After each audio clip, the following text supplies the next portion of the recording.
Existentialism by Patrick Savage. Existentialism is the belief that there is no universal meaning to life and that everybody needs to make their own personal meaning out of it. This means when you're born into the world, life is basically meaningless and you have to go out into the world and make meaning out of it all for yourself.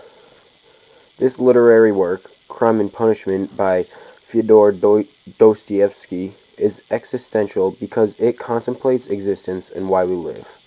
One of the basic principles of existentialism is that humans have complete freedom. With absolute freedom comes absolute responsibility. This means that as humans, we have complete responsibility of determining what is right and what is wrong.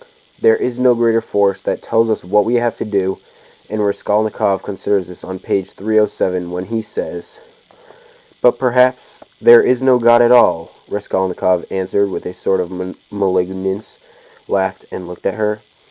Common belief by many people is that God determines what is right and wrong. In existentialism, we have to determine what is right and wrong for ourselves. Raskolnikov in this quote is wondering if there really is a greater force, such as God, that determines this. The existential crisis is when people are considering whether there is any meaning to their life. They wonder if there is a God. They wonder if their life is pointless. Raskolnikov encounters his existential crisis in the book, and it is clear when he talks about the life of Napoleon on page 394. It was like this. I asked myself one day this question. What if Napoleon, for instance, had happened to be in my place, and if he had not had Toulon, nor Egypt, nor the passage of Mont Blanc to begin his career with, but instead of all those picturesque and monumental things, there had simply been some ridiculous old hag, a pawnbroker, who had to be murdered to get money from her trunk, for his career, you understand. Well, would he have brought himself to that if there had been no other means? Wouldn't he have felt a pang at its being so far from monumental and sinful too? Well, I must tell you that I worried myself fearfully over that question, so that I was awfully ashamed when I guessed at last, all of a sudden somehow, that it would not have given him the least pain, that it would not even have struck him that it was not monumental, that he would not have seen that there was anything in it to pause over, and that if he had had no other way, he would have strangled her in a minute without thinking about it.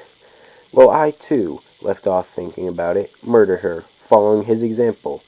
And that's exactly how it was. Do you think it is funny? Yes, Sonia, the funniest thing of all is that perhaps that's just how it was.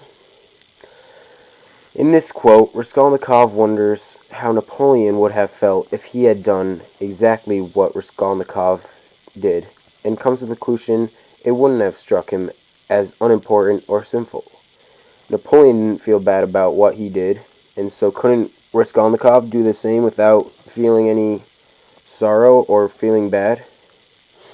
He finally decided for himself what was right and wrong and acted on his own without thinking about any greater force such as God.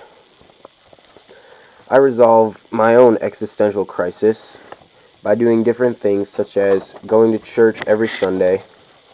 I also stick with my family, and if I ever need it, I talk to my family or I can talk to my friends who are always there to help me out.